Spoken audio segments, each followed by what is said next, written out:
Welcome to Popcorn Psychology, the podcast where we psychoanalyze blockbuster movies. My name is Brittany Brownfield, and I'm a child therapist, and I'm joined by... Ben Stover, individual therapist. Hannah Espinoza, marriage and family therapist. We are all licensed clinical professional counselors, also known as therapists, who practice out of Chicago, Illinois. Although we are licensed professionals, this podcast is for entertainment purposes and for our love of dissecting pop culture in all forms. And today, we're going to be talking about Avengers... Infinity War and Endgame specifically. Yes. I know we didn't have an episode last week because we wanted to wait and unveil this one as soon as possible. So this is going to be spoilers out the ass. Yes. So if you haven't seen Avengers Endgame and or don't want to be spoiled in any context, stop now. Stop now. Yeah, just now. Right. Yeah. Now. Stop now. Go Turn it now. off. Turn now. it off. Spoilers. Anything after this, if you get mad, that's not my problem.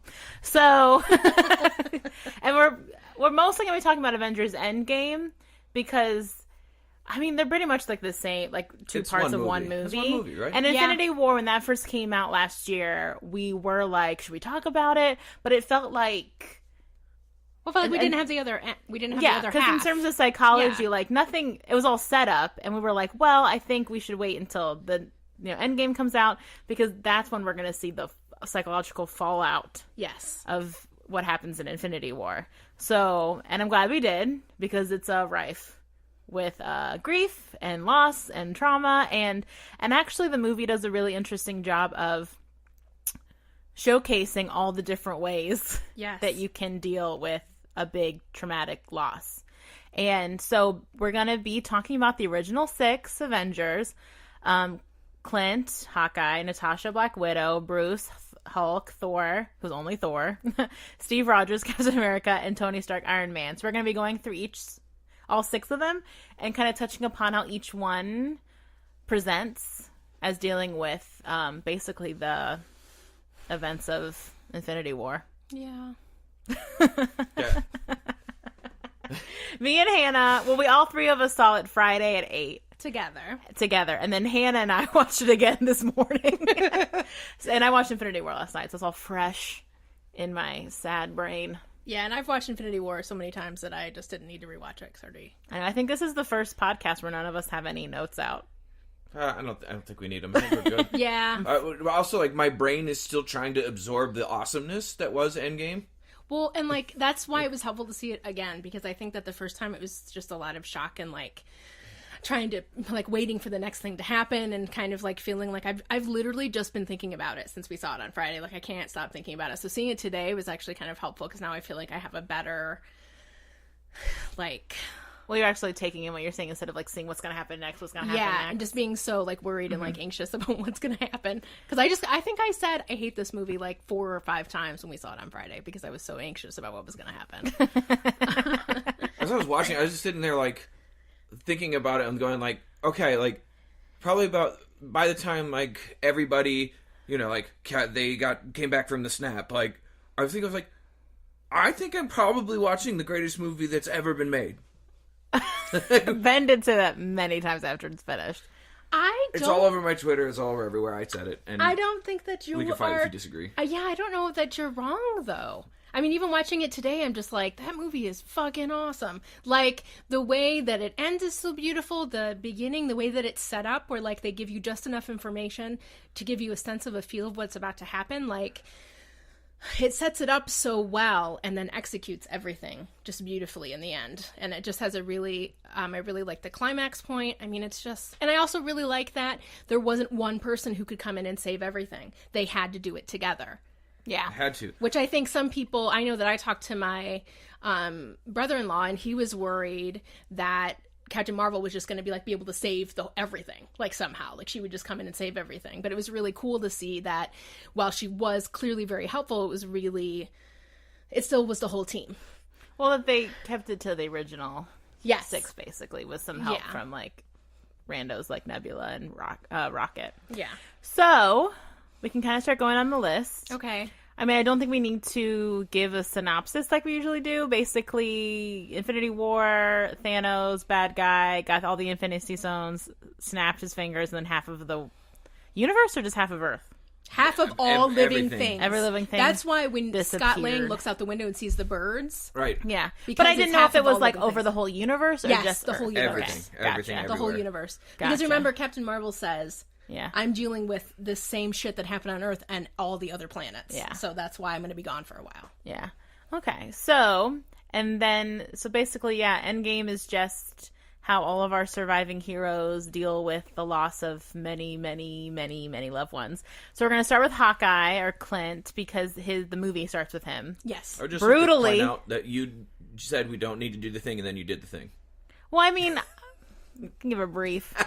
I mean, usually I give more of a full She blown. gives like a 5-minute thing. Can I usually. just fucking live? Yeah, can we just, Ben? like, Can I just do fucking this? live? Anyway. As soon as I can, yeah. You know what? Right, you know what? We're all in men's time. Fuck, you're still here. Let me try again. Yeah. So, the movie starts with Clint and his kids and his wife kicking it and then disintegrate. I shouldn't laugh. Harsh. It's fucking hard. It was is- harsh. it Like, is I think that's the brutal. first time I said, like, My eyes are watering right now. like this thinking about movie's everything. like really gonna start. Like this movie goes hard, like right away. And I would Yeah. say Clint has the worst. I don't know if we can quantify it like that, but I would say that he has the hardest switch with identity and has the most. So sometimes when we lose someone, where we lose people that we really care about in a tragic way or very unexpected way, we become very angry and kind of take it out on the world. And Yeah. and I think like Hawkeye, Clint is the person in this movie who very clearly is like, you fucking made it. You fucking made it. I'm going to fucking kill you and get rid of this. Like, I think that it was that whole thing that, you know, I lost every person that I really love and they literally disappeared in front of my eyes. And I don't really understand anything about that. And now the world owes me. And I'm going to take it out on every one of you that died instead of them, like to replace them. Yeah, again, he has a secondary character called Ronin is who he becomes, like, and that's the switch. He becomes Ronin and goes with the samurai sword after people. what did I say, Ben? Yeah, what the fuck? I said keep What? the comic book shenanigans out of it before we started recording this It's like we're episode. recording for like 10 minutes. Seven. Whatever. Well, I would Anyway, say in if you how I would say Hannah's still here. with Clint, I think more what it is, in my perception of it, is that he's probably one of the 6 originals who has the most of an identity outside of being an Avenger. He's a dad, he lives on a farm, he has a that's a wife, really like good he's a point. regular schmegular person in almost a lot of ways. Yes. Whereas everybody else kind of just is their job, sort of. Even Tony, who has Pepper, until afterwards and he has that kid, like he's still very much like, they're all very ingrained in their superhero identity. Whereas Hawkeye, that really is kind of like his job. Like it is also his purpose, the way that your job can be your purpose or fulfilling thing. But he has such a specific identity outside of it that he probably stopped being Hawkeye and he'd be fine. Yes. Whereas I think the other ones, it would really fuck him up. Yes. And so I think so for him to lose everything, probably the most potent part of his identity, so he just takes on a new one. He's just trying to find a purpose outside of being a family man. And I think that's why he goes so hard, because he has nothing else to live for. Yes. So why not just clean up the streets? Yeah. And I'm sure there's anger too, like what you're saying, but I felt like it was just more like, why not? I think there's clearly anger. I think his theme, I think like each of the 6 of them kind of had an emotional theme, and that Hawkeye's was clearly like anger and vengeance. Yeah. He, like we talked about in our Princess Bride episode, he gets caught up in a revenge fantasy that, like if I can just like take. But he out doesn't have any vengeance. hope though that it's going to make things better. I think he's kind of a He nihilist. doesn't hope that it'll make his life better. I think he is searching for a way to deal with his pain that way, yeah. and he's hoping that through like eradicating the world of these people. Like I think he has the nihilistic side of it too, and he definitely goes on a Batman style avenge quest. Yeah. Fucking unfucking believable. You have to listen. For real. You can't give Except it he attention. kills If you give it attention, Hannah, I it'll didn't say the anything behavior else. will I didn't continue. even say it. I didn't even say the it. behavior I will told you. continue. So what else I would say is that I think what he says when in that scene where he's in Tokyo and he's fighting that guy, and he says, "But you lived." When the guy Yeah, said, that's true. Then when the guy says to him, well, "You didn't do anything," or "We didn't even do anything to you," what's the deal? Well, and he says, "But you lived." But Clint probably has survivor's guilt like a motherfucker. Oh yeah, I'm sure. I mean, he's like the only one in his whole family. I don't think that any of the things that we're saying are incorrect. I mean, I think that's a combination of all of those things. As we know, grief and loss is not something that's a simple where we can just pick one feeling. I mean, I think that he's clearly a mess. Even the way he turns and looks at Natasha when she comes, and he just has this look of complete defeat on his face of like, you shouldn't be here. Like, I think he's embarrassed to be caught in what he's doing in some ways. Yeah, because it's like we think remind him of who he used to be. Being presented with someone who knows him really well and cares about him, and being embarrassed. I mean, even when they get to the part where he's like, I should be the one to jump. Like, I should be the one to go, like, because of what I've become. And you know that I've done these horrible things, and I don't know if I wonder if he feels like he deserves to have his family back. Yeah. He does not. I mean, I think he says it. I think, like, he says something. He says something along those lines. Like, he does to her. Like, I don't deserve to back. Look what I've become. Yeah. Like, he goes from, like, anger to, like, guilt and shame. And, like, I think that when we look at the way that he goes through the evolution, like, when he gets caught, like, by Natasha, like, she goes to find him, like, they have a special connection because they're the only two non-supers. Mm-hmm.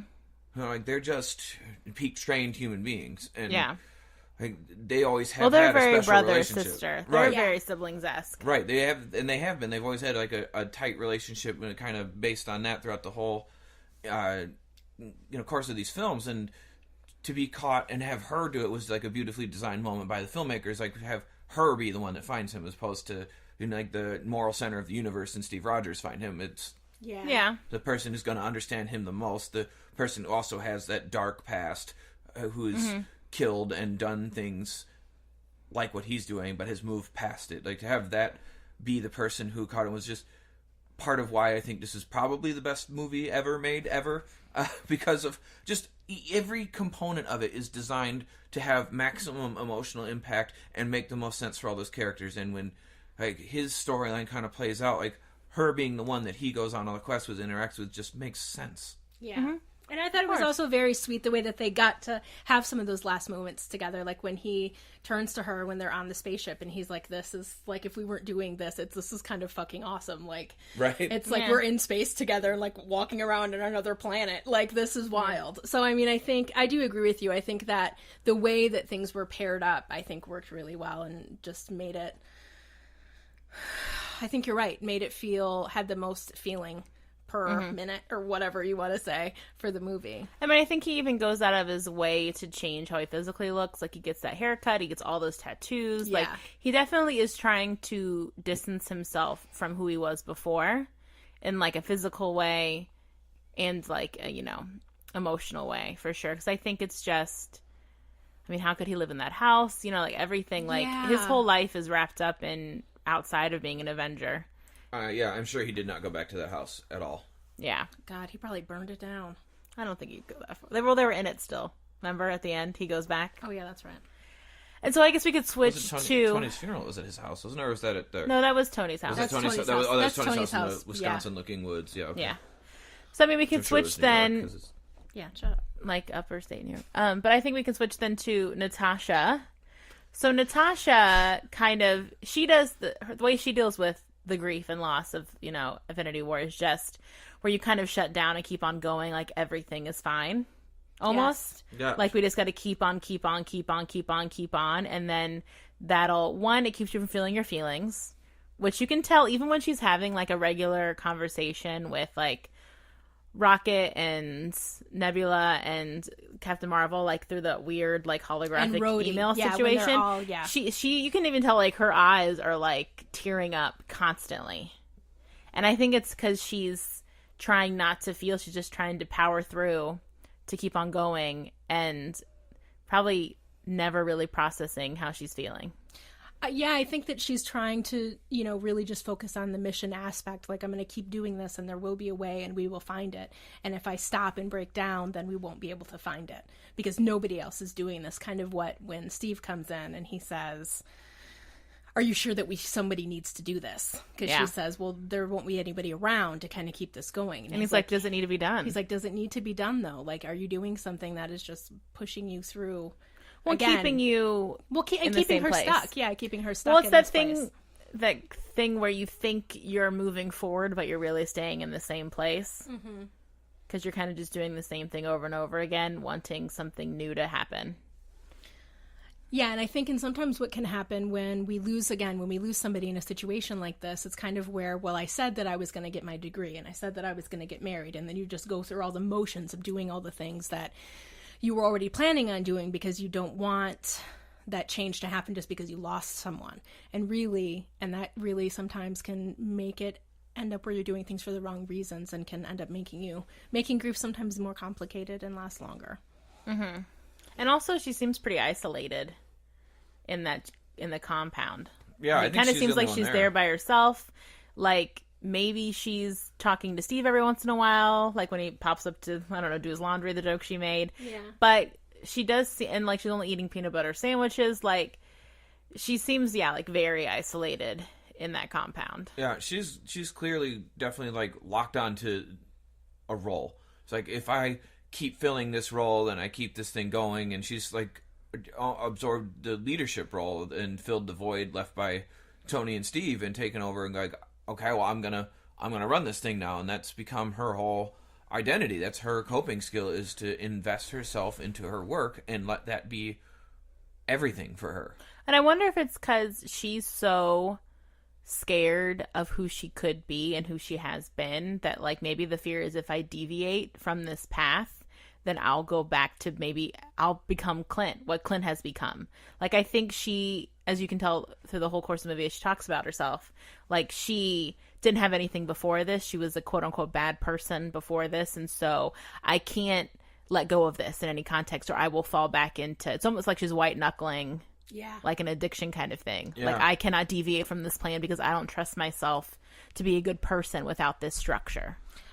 And also, I wonder if not taking sometimes when we're grieving, we won't take any pleasure in anything that would normally have given us pleasure. So, like, eating a peanut butter and jelly sandwich, like making... But she had those ballet shoes. She had toe shoes on a chair next to her desk, which I noticed when we watched it the second time. And I think her backstory, I'll let you add some comic book thing to this. Wasn't she like a ballerina? Before? I mean, that might have just been like an Easter egg for the fans. Yeah. But it also makes me wonder if she was doing that, like, now that she has the compound to herself, if she's doing not weird, but like out of character private things to try to make herself feel better. I hope that she is. Well, that's one of the covers that the Assassins got. I think it was Age of Ultron. They really kind of covered her backstory more. But when you saw the flashes of her like at a dance school. Yeah, like that was part of the cover that they got. I don't remember whether that was something she did. I believe she was orphaned and then like got kind of absorbed into this like academy of assassins, and then like part of that was to have like to be beautiful and graceful and woo people and then kill them, which kind of spy on them, because she's it was basically like part of the KGB, basically. Yeah. So basically, the movie Red Sparrow. Basically, the movie Red Sparrow is about Black Widow. So I mean, it makes me wonder. Yeah, if she's kind of I bet you she's doing a bunch of weird stuff in that compound by herself. I mean, like ballet dancing, maybe walking around a lot naked. You know what I mean? Just like kind of maybe doing really, when you're so isolated and you start acting kind of like a weird hermit. Yeah. And because you're not really taking care of yourself, so you're like, I don't know, acting odd. Because she just has to be so lonely. Is the energy I picked up on. Yeah, I think that, I mean, I hope that she's doing different things to take care of herself in that setting. I hope that she is. But I don't know. Also, she hasn't done her hair. Like, her hair is still just like the blonde hair from Infinity War. Yeah, and grown her out. hair's grown out. Yeah. She's just not even trying to like maintain, which is something she used to do in all the movies. She like really did up red hair. Yeah. And so the fact that she's really kind of let done, that, and like she had makeup on usually and lipstick. She doesn't have any lipstick on in any of the scenes that we see she looks her in. tired. She looks her like hair's all exhausted. grown out. Like she hasn't tried to even like cut it, so it's just the red part. It's like she's just like whatever. Yeah. She's wearing, which I did appreciate though, like sweatpants and sneakers during their whole like time heist planning scenes. Yes. Which I did appreciate just from the perspective of like letting a woman fucking dress like a person in one of these movies and not have them always be in like skin tight leather and fighting fucking in boots heels that are fucking wedges, at least, if not heels. Yeah. So it's like I was happy that she's kind of just looks as relaxed dress wise as the dudes in those scenes. But yeah, she definitely is. I feel like white knuckling it Yeah. Because as soon as even she's done with that conversation with Rhodey? Rhodey. Yeah, she starts Colonel Rhodes. She starts crying like immediately. Yeah. Like she's like she's struggling. She's struggling. Barely holding it together. And they're just talking about Clint. And he survived. Yeah. And that's the falseness of the idea that you can just push through. Yes. And just if you keep on your routine and you keep doing your job and you keep on mission, you're gonna feel better somehow, or you're not gonna really break down. But really what you're doing is you're just kind of like white knuckling it all the time. Yeah. I will say though, like outside of the psychology, like I would say that the one possible plot hole that exists in this whole movie is that Gamora shows up from a different time, and Natasha does not. Okay. It's like Gamora comes from another time, but Gamora was sacrificed for the Soul Stone. Yeah. But they find her from a different timeline. But she doesn't stay with them. But they get the Soul Stone from before that happened with Gamora, and Natasha is sacrificed to get it that time. Right. So now in their present that's their past now, even though it's the future. I mean, we can get to Terminator. Yeah, I think we're gonna get real right now, but like I guess so. That part got messed because then but then she's no, but I think you're wrong. But now she's not. But she's not. She's not around now, dude. Because at the end, no, she's not around. Quill was looking for her, and he couldn't find her in his old database. Right. So she's just. I mean, that might have just been fan service to get Gamora up in there, but I mean, also save it for final thoughts, bro. But I do think that my final thoughts will happen when they happen, Brittany. God. Okay. Wow. Go ahead, Hannah. So I think that even though Clint and Natasha have to fight for who's gonna kill themselves for the Soul Stone, I do think that in some ways it does make sense. I think that this is something that Natasha, she finally figured out a way to get her family back together, and she is willing to do anything for it. Well, and it's something that's very kind of valiant in a way that she is like, I can do this. Like, I couldn't save them before, but I can do this. And also I actually love them as a family, and I feel, and I want to, in a way. So I think that her being the one, I mean, like, I cried super hard or whatever, but like, I think that it makes, in a lot of ways, that for the story, I think it makes a lot of sense that it was her. Well, she's also brought up several times over the course of these movies that she's in the red, that she owes anything, because she's lives. Yeah. And so it makes sense that she feels like, I deserve to do this because I have to clear like my debts. Yeah.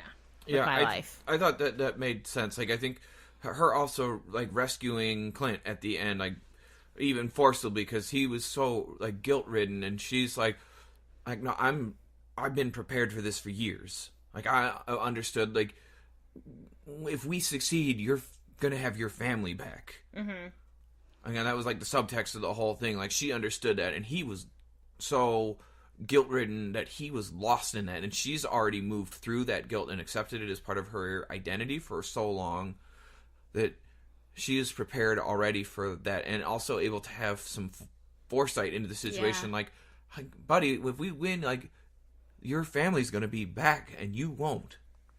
And he thinks like he doesn't deserve that. She's like, she's seen what it's like to be able to move through it and accept a new identity, and her able to have had that experience enable her to give him basically like that gift back of like, you can have a new life again. You may have done some things, but people will forgive you, and you can find forgiveness for yourself and acceptance that you were doing what you had to do. And like, that was a beautiful way for her to go out. Yeah, I think you're absolutely right. I think he was making that decision out of guilt, and she was making her decision out of love, and how different that was, and how I think you're totally right. And that he couldn't see it, but she could. And she's like, no, like, you're making this because you feel guilty and you feel terrible about the things that you've done. You feel like you don't deserve to have your family back, and that's not the case. And I'm not going to let you make that mistake as my brother. Yeah. So, with Bruce, I'm glad we put him in the middle, because I feel like he's probably the only person that's done a really good job adjusting to his new reality.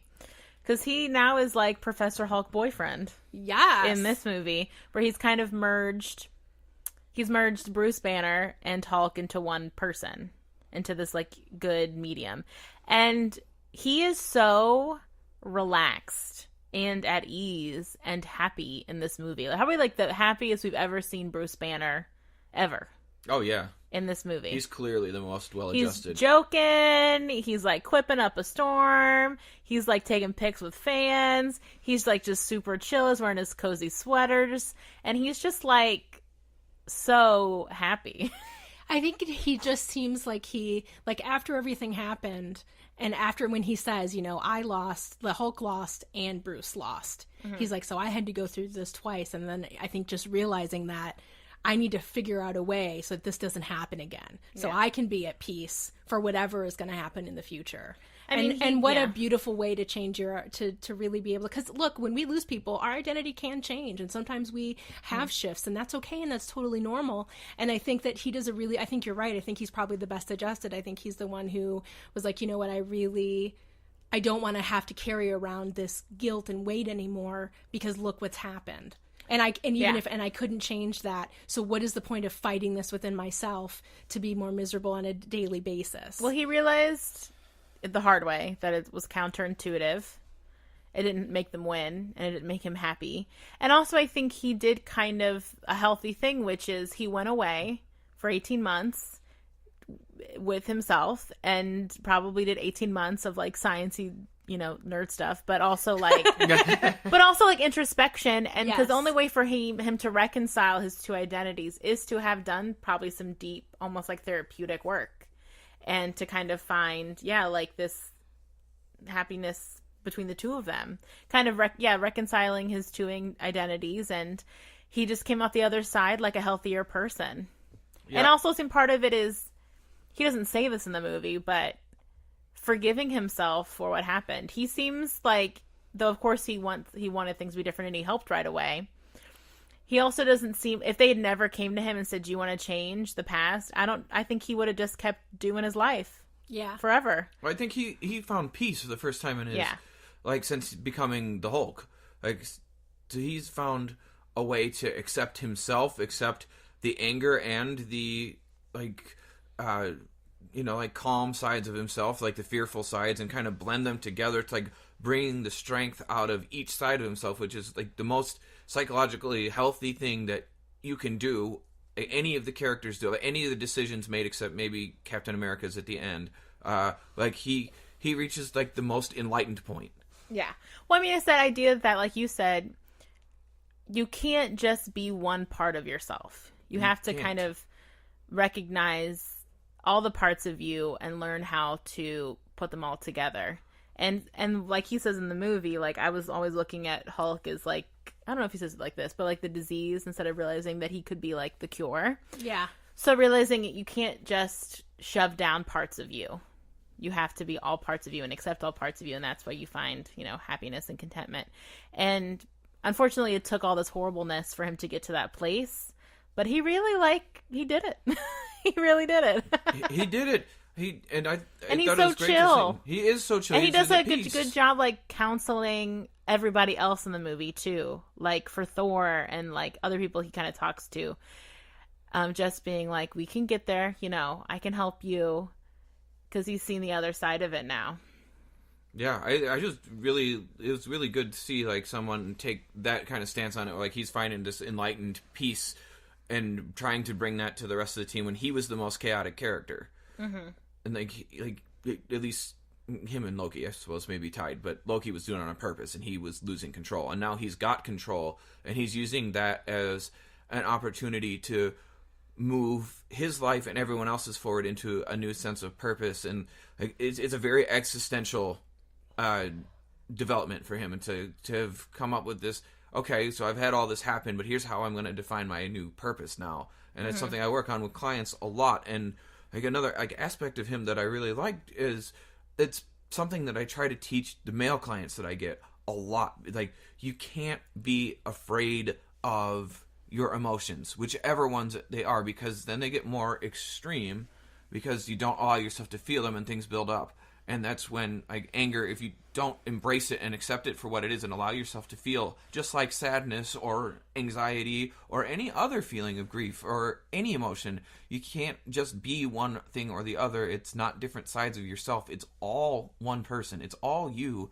and you have to accept that we have those emotions for a reason, and to figure out what their function is, because they all have a biological function. We don't have any part of us that doesn't have some sort of useful function. And what Professor Hulk did is found the way to assign all of those meanings and purpose, and figure out, like, okay, how do these synthesize together into useful traits as opposed to something to be afraid of and let get out of control because it builds up. And I thought that was really great, because that's the way I look at things with people who have difficulty expressing emotions. And I think they probably also, just from a storytelling standpoint, they were like, they can't all be sad motherfuckers. They have one of these people have got to be positive. Like, I mean, that's true. We can't all just And I also think it's a very kind of, when you opened and said that, they do a really good job of showing each way that people deal with grief in general. And so I think there are some instances where people really learn and grow from something really difficult. Exactly. Like, they're able to find an identity that feels more like themselves and really grow into the person that they've wanted to be, or that they were afraid to be, or whatever the case may be. And so I think having Bruce really makes a lot of sense, and having him be the one who, like we were kind of saying, like, has had probably one of the hardest internal struggles of most, because it's such a physical manifestation of, I'm not saying that word right now, I don't even give a fuck. Manifestation? I don't care, yeah. Of not being able to reconcile within himself. So I think that it was really, I enjoyed his character both times that we watched it. So yeah, I noticed how much both of you were enjoying. Well, but his thing is that he was basically being Mark Ruffalo as the Hulk. Yeah. He was. This is like the most Mark Ruffalo without a shirt on, all cut up too. Well, this is all that ladies ever want, is like a big burly dude that's also like a little teddy bear. Like, that's like, it hits upon a very specific aesthetic. It sure the fuck does. And he had sweaters on, and it was fucking amazing. And I am not embarrassed about it at all. I didn't think you were, but I know when we were watching it, I was like, you two are thirsty as fuck right now. Yeah, we were thirsty AF. Poking each other, and yeah, but we were giggling a lot. Shut up. You two were like junior high girls. Like, what do you want? You were like the sixth graders seeing like the quarterback for the varsity team. Like, oh my god.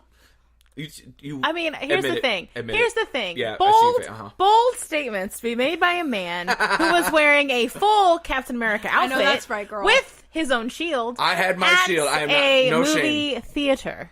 No shield shame. For what purpose? I was not the only one. Shield for accuracy, Brittany. For accuracy. Here's the thing. People in dumb costumes shouldn't throw stones, bro. I know that's right. I'm not throwing stones. Even if you do have a shield to protect I don't mind. You know what I found when I went out into the crowd before the movie? I found a guy in a full Spider-Man suit. So I'm not saying so. And two nerds. Whatever. I'm just saying. Two nerds found each other. That doesn't win. That doesn't mean that you win. No, okay. I don't think there's anything to win. I fully accepted that I was being ridiculous and was hoping that I would get a response out of Brittany, which I did get. Of nope. You did. Yeah, exactly. And it was good. It was fun. I agree. Okay. So I also really like that you chose green to put on the board. I just realized that. Well, for people who can't see with their eyes, because this is an audio medium, take a picture. I write a little like whiteboard and I put our topics on it so that we know what we're talking about, what we talk, so we don't lose focus too much topic wise on things. So I'll claim responsibility. So we will pull a gigantic 180 to talk about the next character, Thor, who, in my opinion, I guess maybe him and Clint very different ways, but Thor probably handles it the most normal self-destructive way. Like, Clint is like a superhero way of doing it, where you like make a persona and you put on a mask and you go like kill all the Yakuza and stuff. But Thor is the most like what a real person might do when something really horrible has happened, which has become a self-destructive mess. He literally looks like Big Lebowski, which they do make that joke in the movie, which I was glad they did. Yeah. But he gets really heavy for him. Like, he gains a bunch of weight. His hair looks all unkempt. His beard's grown out. He's just drinking all the time and playing video games in a shack. He looks like he smells, and not in a good way. Yeah, he looks like he smells bad. He's just like a wreck. And I think that what he shows is that is what? Sorry, I distracted Hannah. Yeah. Rude. With a picture of Ronan. My bad. Trying to prove a fucking point. Thor Oh, what I was going to say is that I think he's self-medicating. I think that happens a lot of times. He drinks in like a motherfucker. And also in some ways kind of delusional. He's sometimes when something really bad happens, sometimes it can be very hard to staying in reality. And I think that he's doing a really good job of staying out of reality and kind of isolating himself, only surrounding him with people who are willing to stay in his same reality with him. Sometimes people really kind of glom onto each other when that happens, and they all stay like how they're not allowed to say Thanos' name. And they all look like teenage boys. They all look like teenage boys. They're playing video games and fucking eating pizza and drinking beer until they pass out. Like that whole idea that Thor is not will he can't think about it. He can't consider what happened. He feels horrible about it. And so he's just going to act. He's just going to do whatever he can do to not be present in the reality of what has actually happened. He is clearly he's let go distraught. Like he is fucking distraught. Like he is so tearful in this movie, which I also think is a really good reaction for two reasons. One, because he's drinking so much that makes you naturally tearful. Exactly. Your mood is fucked because you're drinking all the time. And also because he's grieving and he's doing it in a very self-destructive way. Yeah, like even when they go to his past, when they go and he sees his mom, like he just wants to get drunk. He is it's pretty intense how much he wants to get shit-faced all the time. And he has a panic attack. Yeah. Because he's like... He's probably sobering up. Yeah, well, yeah, partially from sobering up, but also I think from having to face the reality of what he looks like the way that he just acts like it's no big deal that he's in a sweat outfit, like... Because I think also, too, why he's regressed so hard... Well, not regressed, but, like, he's fallen apart so hard... and kind of not giving a fuck about maintaining his identity as Thor, even like physically, is because he doesn't have parents around. Like he doesn't have any of like his immediate family, even Loki, around to kind of remind him who he is. And every one of the Asgardians who, I mean, honestly, I don't know how much he's actually been around them in the past 5 years. Because he's been off planet. They say not much. No, but I mean, like, even before that, I mean, like, 5 years even before, like, Infinity War. Because he's been, like, off planet. He was on that unplace for a while. He was at Earth doing Avengers stuff, screwing around with Jane. So, like, I don't know how connected he even was still to his, like, congregation or whatever, his citizenship or whatever. Like, when this all even happened anyway. And now he just is, like, regressing even further with not, in that past 5 years of not even, like, being around them. And so I wonder how much anybody in that town besides Valkyrie even knows him. You could be right about that. That doesn't feel wrong. And so he doesn't have anyone calling him out either. Right. And then the people he does let in his inner sanctum, like you said, is like Krog and that other squid thingy that... I can't remember his name. I know, that don't... Dude, Korg is one of my favorite characters. Yeah. So fucking awesome. That's because Taika Waititi is one of the most comedic geniuses of our time. Yeah. He's hysterical. But fucking awesome. He surrounds himself with people... Yeah. But he surrounds himself with people that are just gonna, like you said, Hannah, enable his behavior. Like, I mean, Krog's a good guy, but it's just like...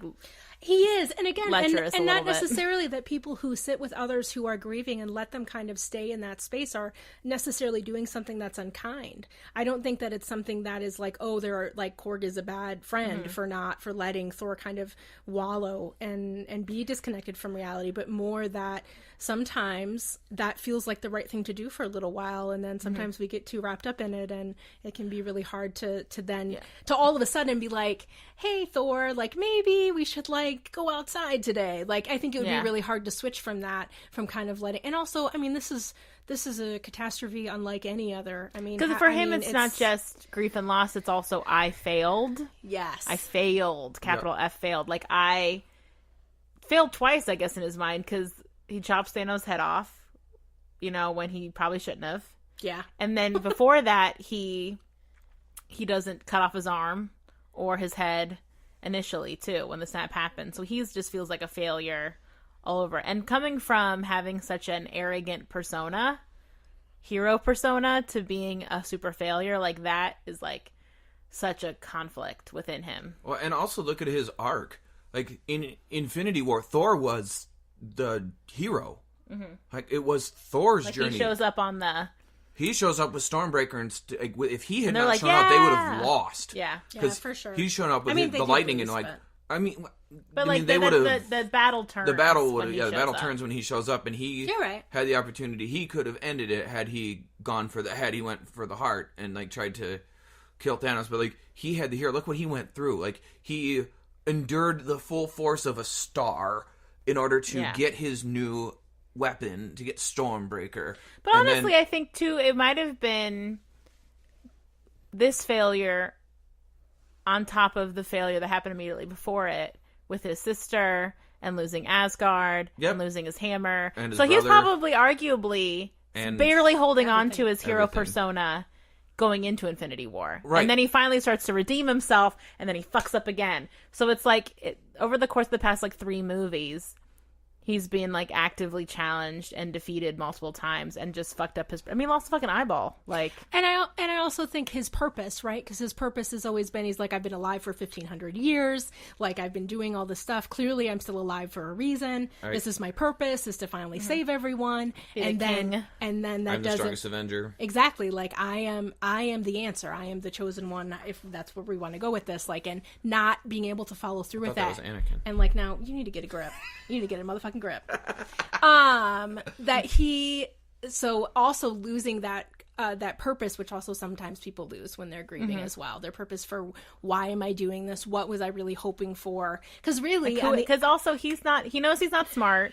You know what I mean? Like, he knows who he is, which is I'm good at this one thing, which is whooping ass and like taking names, and I can't do that, so that I'm nothing. It's like when people who are really arrogant in very specific ways because they're insecure in a bunch of other ways, or they just know that they're not good. Like he knows Loki's the smart one of the two of them, and all that kind of stuff. So it's like he's lost the one thing that's made him a hero or viable. Yep. So the theme for Thor then becomes it's avoidance. Yeah. He is avoiding actively. And probably self-punishing too. Like, I'm a failure, so I might as well get fat and fucked up and like be a piece of shit because I am a piece of shit. Yeah, I think like the Jessica Jones mentality, sort of. Yes. Yeah, I think that's the second layer for him, though. I think like he's actively in the avoidance space of like trauma. Like, he is not allowing the name Thanos to be spoken, and Thanos has suddenly become like he who must not be named. Yeah. You know, Voldemort. But as we talk about like all of this, like we're looking at the symptom name, the psychological phenomenon here is avoidance. He is avoiding. He is drinking to avoid feelings. He is avoiding talking about it. He is avoiding his responsibilities. He is avoiding his people. Although he's hanging out with two of the guys who were present for both his biggest failure and success at the same time, because they defeated Hela, but they also lost so very much of their population. And then were present for when Thanos attacked the Asgardian ship right in the beginning of Infinity War. Yeah, both these movies started hard. Yeah. They came hard. Dude, I forgot about that part. I forgot that the ship was full of Asgardians. I forgot that was where it starts. I was surprised there wasn't any to make new Asgard, left. to be honest. Yeah. To make new Asgard. But, yeah, I think definitely it's probably, you're right. It's like avoidance, but then, because he kind of probably hates himself, it keeps him from pushing through the avoidance. So it's just, like, sinking further and further down inside of it. Yeah, he he age regressed, too. Yeah. Presents as a 30s or so, maybe late 20s male, like adult, and like he definitely goes into full like 19 or younger, 15. Yeah, depending on like which, because it reminds me like a college freshman, yeah. Like for sure, like a college freshman is like, haha, there's no responsibilities now, and I can play video games and drink beer, and they're like they gets on and like just like trolls like a little kid. On Fortnite, just like starts trolling kids, which is like America's new baby. Yeah, that was Fortnite. I was not even paying. I didn't. Well, I wouldn't know. I don't play it. I hate it. I can't. Me either. Anyway. No, thank you. Freemium gaming is bullshit. Watch the South Park episode on it. But I did really love his interaction with his mom and his ability in the movie to be able to kind of redeem himself and remember who he was, and also know that he can change his identity if he needs to. He doesn't have to be someone who knew him outside of being like an Avenger. He needed someone who just knew him as like their family member. Because even like the people within Avengers have always known him as being a certain person. Yes. And being like the ideal superhero and the leader. And so I think to see his mom, who has seen him fuck up probably 1,000 times, because that's her kid over 1,500 years or however old he is. Right. And so to have someone who knows who you, like you said, knew who you were before. Yeah. And who can validate you and forgive you, or like give you at least like space to make those mistakes, can feel so relieving. Yeah. If nothing else. It was so interesting to see, like, did she get killed in Ragnarok, or did she get killed in... The second one. Dark World. Dark World.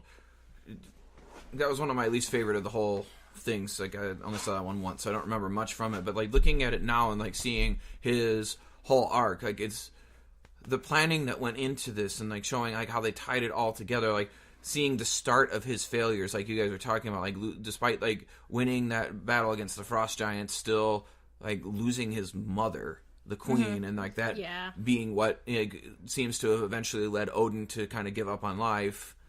And then, like, kind of see, like, the string of failures for him to be able to go back into that moment and get that forgiveness that he felt like he was missing was so moving and powerful for him to, like, realize that he can call for his hammer. Yeah. Yeah, and get his hammer back. That was a very sweet moment when he was like, I'm still worthy of having this. That's why it came to me. And it was like, yeah, buddy. Yeah, like, he's really struggling with feeling good. He's a goddamn mess. Because also this probably was the first time in his life that he hasn't felt like thebomb.com. Like, he's a pretty arrogant prick. Like, Did you just say that? Yeah, but like when like Thor starts, he's like winking and, like, probably. Oh, yeah. And so I think, this is probably maybe the biggest challenge he ever had. Yeah. In terms of knowing who he is and his identity and trying to figure out what his place is. I mean, I think he's known his place since he was born.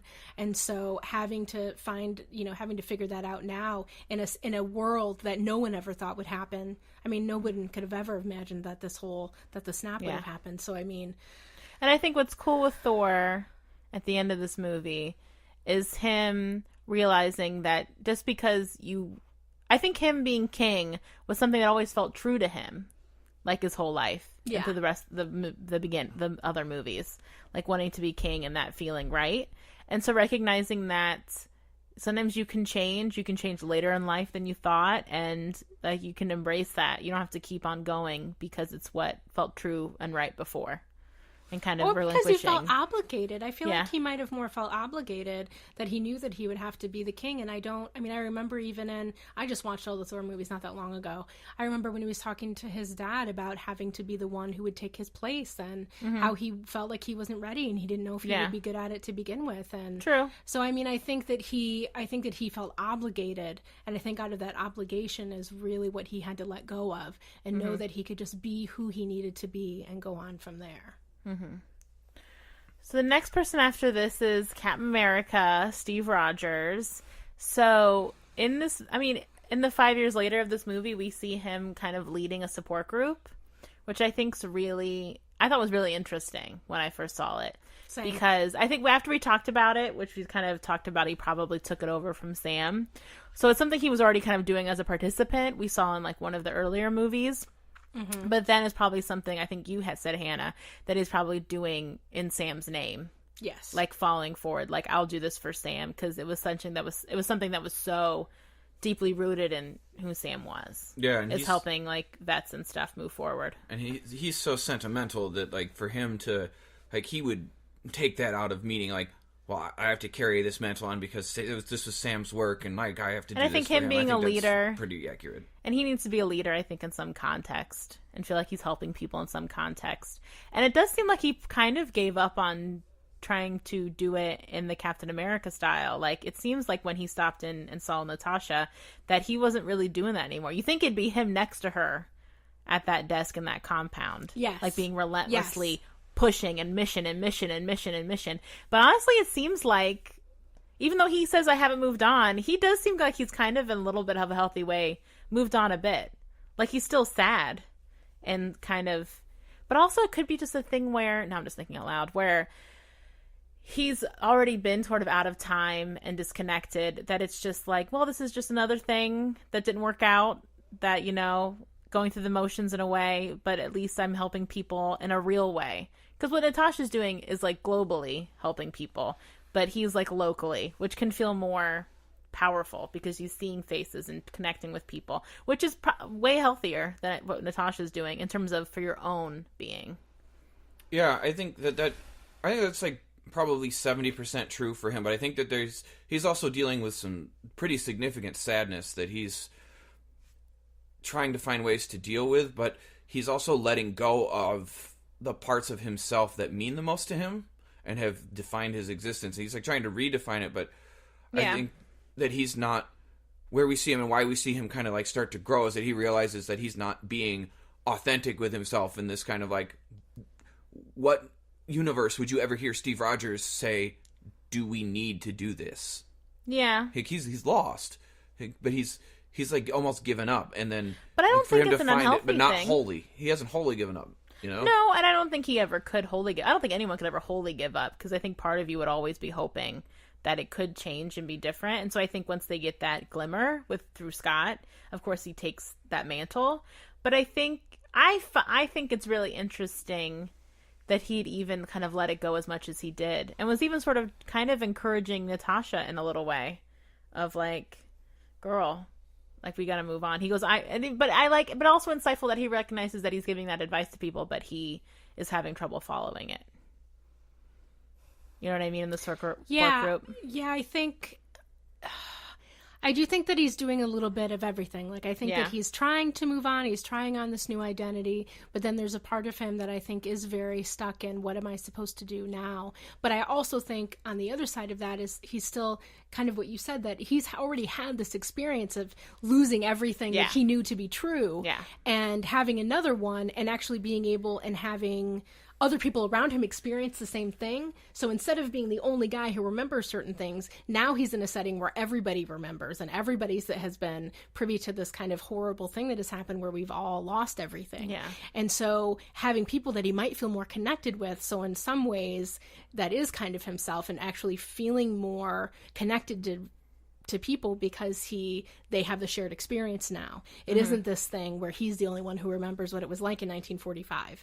So I think there's a little bit of that, but I also think that there's another part of him that's just shoving everything down. Well, I think the problem with Steve is so wholesome. I don't think, or that's part of his identity. It's like a shame he probably can't feel. He probably doesn't feel like he can fall apart in the way that he probably needs to. Yes. Because he is like, you know, Mr. Blue Eyes, like the good boy, like Mr. America, like he has to put on that face and be that person for somebody all the time. And so though it's probably helping him get through this in a lot of ways, it's also he probably is walking around, like you said, with a big sadness, because he's probably not letting himself fall apart as much as he may need to move forward. Like, and I'm sure he's still telling himself this really negative story about what happened and about how they lost and how he let people down, and still kind of holding on to all that part, but then kind of on the other side of that, kind of pretending like he is actually kind of moving on, but really he isn't. Because he's just as stuck, and he's just trying to do anything, I think, to feel a little bit, some relief of some kind. And if you know, doing a support group in Sam's name is that thing, then it's that thing. And also, I think, and I mean, a support group in general, I mean, is a good idea in this situation. Leading groups as well. I mean, that's why the AA does that, where they lead from within, is because, you know, the esteem that comes from kind of being then in charge of the group that is also helping you feel better. And I think what he falls victim to, which we kind of talked about in Civil War, is that he just doesn't have an identity outside of being Captain America. And so the struggle of that, you know, in the situation where he isn't Captain America anymore. So who is he? And I'm glad that he found some sort of leadership mantle that's healthy to glom onto. And though it might not be really working for him 100%, because I worry about even with that group, he's putting on a bit of a persona. Yes. And so he needs to be... He's emulating Sam. He's not even being himself. Yeah. He's emulating Sam. So which is probably helping him in a lot of ways. But also, it's because he doesn't have enough of a personal life outside of... Because Bucky was his only person, really, that knew him from before. And Sharon was a one-and-done love interest. I don't know what that was. And I think... I don't know. I go two ways about Peggy Carter. But, like, I think it's a shame he's so hung up on her, because then it keeps him from finding connection in the present day. I wonder if part of his fear of losing things, losing people, is that yes, it's about Peggy, but it's also about in general of losing people in general and not feeling like he could survive that. So not making any new connections. Not making any new connections because I can't deal with it, because I don't feel like myself now. I'm sure as hell not going to feel like myself. I fall in love and get my heart broken. I mean, or have to say goodbye to someone else. I don't know though. Something with veterans that becomes true is that because of their unique experiences, they often have difficulty when you try to go and do trauma treatment, because they often carry the mantle of, I'm the last person that remembers him or her or whoever they've lost in combat. And he's like, if I let go of that memory, if I move on from it, then that person's sacrifice is just a name on a wall. It's gone. And I think they have a really difficult time struggling with that. And that's something that when I did EMDR training, the person who taught mine was a psychologist at the VA in Philly, I believe, and she talked about that a lot, and it was an important insight into like kind of understanding that population. Is you have to remember that they have their own very unique fraternity, and just like with AA, where they counsel from within, they need to have been from that group to accept each other and accept somebody's viewpoint. Otherwise, it's you don't know what it's like, and he does. He's been to war. He's been through the losses. He's been through things, and now he's been through losing your entire world too. So he can speak to it to a different degree. However, I think where the problem is with Steve is that he takes on that role but doesn't seek the services himself. Yeah. He becomes the therapist. Like, I was like watching this, like okay, this is like Steve / Carl Rogers right now, Steve the therapist, and like this is not the reaction of someone who has gotten through their own stuff. This is the reaction of somebody who is doing therapy to attempt to get closure on their own stuff, and that is a classic mistake that some people make when they decide to become therapists. Like, I'm going to help people through other stuff, and that's going to help me with mine. Like, it doesn't work that way. It just does not work that way. And I feel like that was kind of the struggle for Steve until he like moves to accepting what he can do now and how he can move through his issues and his loss. Like, I think like the big change for him comes when we hear Sam say, Cap on your left. You know, like, not until that moment do we see a change in Cap, because he's ready to go on a suicide mission. When like he's the last one standing, Thanos has broken his shield. Like, he's ready to take on all of those. Literally since the first movie. Yeah, this one was different though. This isn't one he's going to walk into knowing he's going to win. He knew he was going to die. Okay, well, he knew he was going to die when he drove when he jumped out plane of into the or drove that plane into the ocean. Okay, yeah. But this is like, you know, like this is the same. That was like that kind of like that look of like sadness of, okay, I'm going to take the weight of the world on for everyone right now, and like not regroup with the team. Like it's just me now. I don't know. Yeah, I think he just thought that he was like Jon Snow in it, and it's just like, I'm the one here, and this is my, like, it's a mission in general. I'm the one standing right now, so I can't back down. I think it's just the sort of like morality of like, so like we're on a mission and everyone else is laying and I'm standing, so I gotta go, I gotta do it. I think what we also see is that after Scott Lang comes back and they like go talk to Tony and they do all those parts, I also feel like he's standing up straighter and he feels like he's back in his identity. He's got his hands on his hips. He's got his hands on his hips again. I feel like he sounds more like himself. Like, I feel like there is a part of him that is definitely feels more comfortable in that place.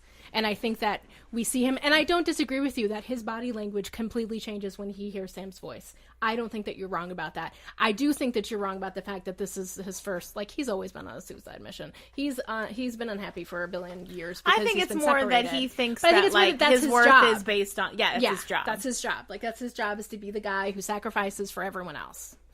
Yeah. So, and I think that he is very willing.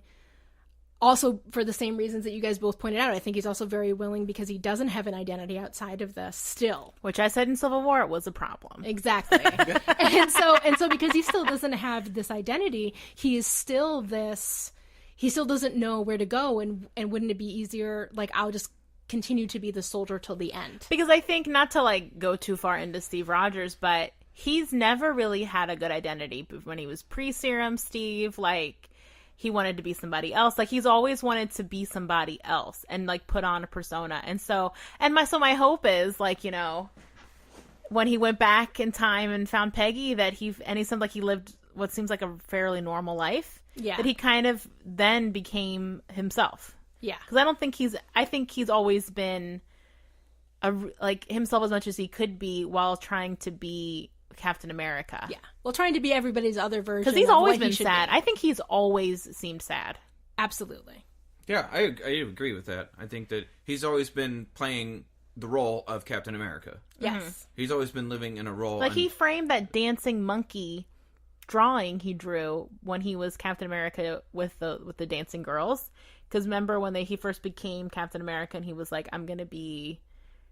He think he's gonna be a super soldier, and then he became part of like their vaudeville act. Yes, he drew a dancing monkey because that's how he saw himself. And then in like Civil War, one of those movies, he'd framed that drawing, and it's still in his office. So he's like staring at this picture that he's a dancing monkey.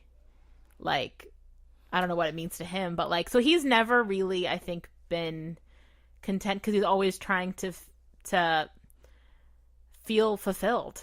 I think he's trying to do the same thing that Thor was doing and has been doing, is that idea that because this is set out for you, because he was the one who was chosen to take the serum, he then has to play this role and he has to be Captain America. Because he agreed to take the serum, and so now that means that he has to follow through with that. Just like Thor being the son of Odin, he has to be the guy who is the king. He can't be anybody else. Yeah. But also, and again, I think which we see with both of them is not having an identity outside of that and not knowing how to be, how like once the fighting is over, who are you going to be now and what do you really want, and can you even consider that you want something as a man as Steve Rogers versus Captain America.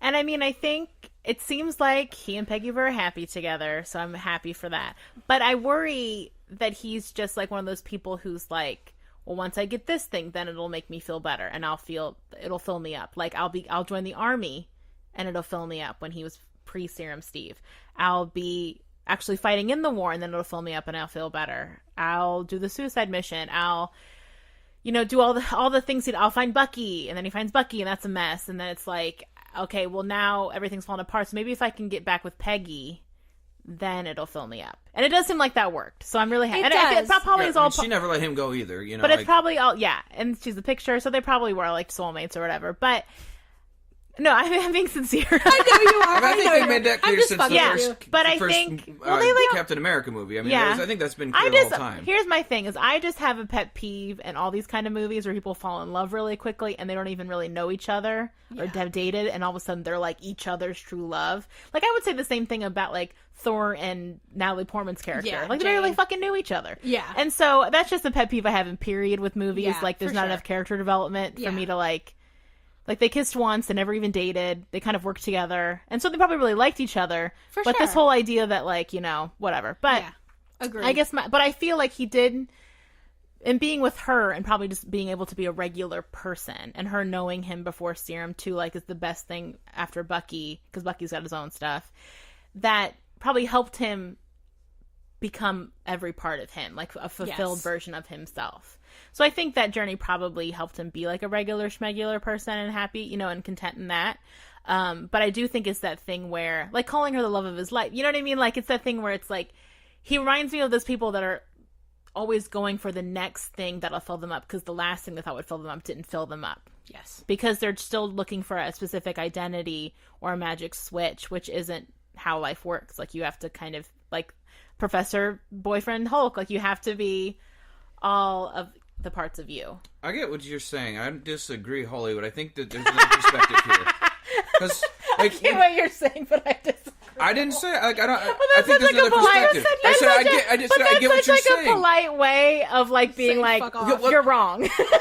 When you look at the character of Steve Rogers and how he's been his whole life, I don't think that it's that he is searching for another part of his identity. I think once he was always knew who he was. He was fighting people with shields even when he was tiny pipsqueak Steve. He always knew who he was.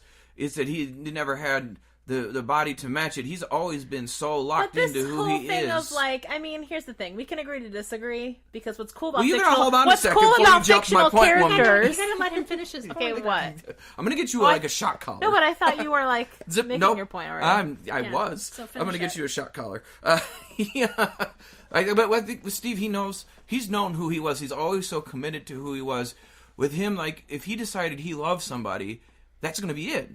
That's going to be the soulmate, the person he loved. And if that was Peggy, that was always Peggy. Like, and even when she was old, he still went to her and was with her. And I think that Steve locked onto that. And when he decided to have some of that life that, Tony was always talking about, when he made a decision not to come back, to just go and live that life and be with her, I think that's the most consistent thing to his character he could ever do, because he's always so singularly minded, focused on and clear on who he is and what he wants, that he won't change.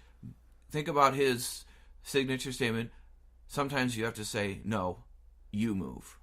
And I think that's what he did to himself in that moment, where he's like, no, you know what? Like, I'm going to go and have this life with her, and she's the one I want. And I'm glad it worked out. It worked out. Of course, in real life, it couldn't work out. But, like, we're talking about, like, the character of Steve Rogers, not, like, like, if this were, like, a real person, you'd want to be like, okay, are you, like, what you're saying, like, are you trying to assign, like, the grass is greener kind of thing, like, if I get this, then everything will be okay, and if I'm unhappy, but I go to a new job, then everything that made me unhappy is going to be better. Like, of course, like, that's ridiculous. But when you look at, like, this character and how it follows his arc, I think that was the most appropriate thing for Steve Rogers to do. Like, for a general person to do, for a general client, for you, like, what you were talking about is absolutely the direction that you'd want to go with that. Like, don't get locked into this narrative of, when I get this, everything will be better. Or when just, I get the new, like, I get the new job, I get the new girlfriend, I get the new thing that I bought to make myself happy, then all my other problems are going to be gone. Like, those are things you can't let build up. The singular mindedness that you're speaking of for Steve is not, in my opinion, which you can disagree with and I'll respect, isn't healthy for a real actual person. Like, to be that singular focus, like, I met this person, I decided they're that person for me. That's how stalkers start. I know, that's right. And I get that but I get that in this comic book fantasy world, that works as a narrative. Right. But I'm thinking of all these people like people. And as a person in the world, like, he does have that singular mindedness that's causing him misery, arguably, his whole life. He's never quite been happy. Nope. Because he has got this rigid... Well, no. And, like, I couldn't get in the army, so then I kept lying and applying because I couldn't be happy. Because he's a fucking good-ass artist. Like, he could have gone to art school, and he could have made cool bomb-ass war posters. Like, he's never really used the skills he's had, because he decided at one point that he had to be this kind of person. And then he's just following that path this whole time, and it's not making him happy. And part of him, I think, decided at some point that the price to pay for being a hero is to be unhappy. Absolutely. And also, like, and because I couldn't have Peggy, then that's also why I'm unhappy. When it's like, no, bro, you could have accepted this grief, moved through it, and then probably found another awesome chick who's like her. Not her niece, though, bro. Come on. But he didn't know. But, yeah, I know, but still. But then he did. Then he did, and then he kissed her. And then I think he liked her more. So. I think that's accurate. And then you're like, oh. That's one of my favorite podcast episode moments of us when we're like... Though, so, yeah, but she looks nothing like... Peggy. No, not a thing. Not a but, they have brown eyes, both of them. If that's his type, like, that doesn't make sense. But I think he's not... I think Captain America is... I feel like I'm going to get shit on for this. Captain America is very much a good character and a good role model, and I think, like, a dope dude in a lot of capacities. But I don't think he's a good role model of how to live a content life. He's a good hero, but he's not a good role model of how to be a happy person. Which I think a lot of these heroes we talk about are. Yeah. Because I think the hero's journey ends with happiness, ever. Which is a bummer. I mean, isn't it a shame then how much we idolize heroes then? Because it's like, in terms of how we want to live our lives. But anyway, so we should probably get going. So Tony Stark, we saved him for last because, I mean, other than Natasha, who's also a fallen hero in this movie, Tony is a big fallen hero too. I mean, it feels more potent with him because the whole Marvel arc, if you're going to denounce the Hulk movies, which we do, kind of starts with him and then it like ends with him. That was this phase, right? This is only phase 1 of the gigantic Marvel thesis. This is phase 3. Oh, I thought they had, like, this was just the start, like, the end of, like, their first run of what they wanted to do. This is phase 3, and then I think the start of phase 4 is whatever happens next. Well, gee willikers. Okay. So Tony, I think he, after Bruce, has probably the healthiest moving forward after the snap and the 5 years later. Because he still has Pepper, and they're able to kind of start anew. You know, they have a baby. He totally changes up his whole identity. Besides, he still does sciencey stuff in his house. Like, he's not flashy anymore, really. He has this, like, cabin, basically. He's living pretty rurally, which you wouldn't think Tony could even do. And he's kind of living the quiet life with his family. He's, like, pulled out. But that's also makes sense because in the Civil War, like, that's kind of what he wanted to do then, too. Yeah. Is I'm done. He's been kind of tired and over it for a while now. So it makes sense that he just kind of takes himself totally out of it. And though he still has a lot of resentment, obviously, and bitterness that he hasn't dealt with, which is natural. I mean, it's only been 5 years. He's still, like, has kind of picked up the pieces and dusted things off and started a life. Which it seems like the rest of them really haven't done, except for Bruce. Yeah, I think Tony, though, he's not living authentically. He's avoiding, too. Yeah. He's definitely to a certain avoiding. extent. But I think it's not an unhealthy avoiding. In the cabin? You think he's avoiding in the cabin? Uh-huh. I mean, I think he's not being like Mr. Show-Off narcissist Tony, but I think the traits that he's giving up to live this different life, it's not a bad decision. No, it's not an unhealthy thing for Tony to not be like flashy smashy Tony, raging asshole all the time, but like for him to reach a point where he's like more enlightened and more mature and to start acting like a man who's, you know, like in his 50s now. Yeah. You know, like, and has, you know, is an older dad and has, you know, settled down and finally become the man his wife wanted him to be and found some peace in that. Like, I don't think that those were unhealthy things. I think those were good moves. And, like, he finds a degree of acceptance of the world where he's like, look, guys, we can't do anything here. There's nothing we can do. And then, like, he gets, as soon as Scott comes back into the picture, then, like, that avoidance starts hard. Because he, like, was like, no, I can't. But then you see, like, that clearly he's being inauthentic to himself because then he starts solving the time travel loop issue. Well, that's definitely, like, yeah, his personality. Like, if there's a puzzle, he wants to solve it. Right. And he likes to be the one that solved it, too. But I also think that I don't necessarily disagree with you, though, Ben, because I do kind of think that there is a part of himself that he is ignoring. The part of him that would go after or try to find a solution and really, like, walking away from that completely. I do think that clearly he's doing some things that are very healthy and very good for him because he does seem happy. Yeah. He does seem happy with his little girl and with Pepper, and they seem like they that's why he's so, you know, obviously trepidatious about. Yeah, absolutely. Well, and also because it's taken, I mean, really serious shit to happen for him to get to this point. And I think that's probably the most content he maybe has ever been and maybe ever felt in himself and in his identity. But I do think that it is clear that he at the same time is also walking away from this part of himself and this part of this group and this part of this of kind of being someone who can find solutions to things. And I do think that he has walked away from that. And so I do think that in some ways that you're right about how he's not actually being authentically himself. And I think that what I really love about the dynamic between him and Pepper and that scene where she pretty much says to him, but you won't be able to rest if you know that you have the answer. They have a sweet relationship because she knows him. And it was very sweet that she wasn't like, no way in hell, there's no fucking way you're doing this. Well, they have an open relationship because he could have kept from her that he'd solved it, but right away he's like, hey, look, I figured it out. What do you think? He's like, I could just say no and just not do anything. And she's like, yeah, but to the bottom of the lake. Exactly. But you can't. But she's like, but you won't be able to do that. Why try and do that for yourself? Yeah. Even though we've been very lucky. I like that whole interaction was just a really beautiful way to show really good, open, honest communication in a couple. Yeah. And a deep understanding of that person's needs. And like that's something that you hope to see with couples, if you do any work with them, is finding like, how do you learn to recognize who the person that you have is, not who you want them to be? Because it's clear throughout all the 12 years of these movies that Pepper wants nothing more than for Tony to just be that man in the cabin with her. Yeah. But that's not who he is. And despite that he's found some acceptance and happiness of it, and like when he truly believes that there's nothing he can do, he's able to let go of it. But the second that it becomes clear that there may be hope again, then he avoiding. But I also think what's hard in his situation is he has made a good life after the fact. He has the most to lose. And so he has the most to lose. And also, but then the guilt that comes from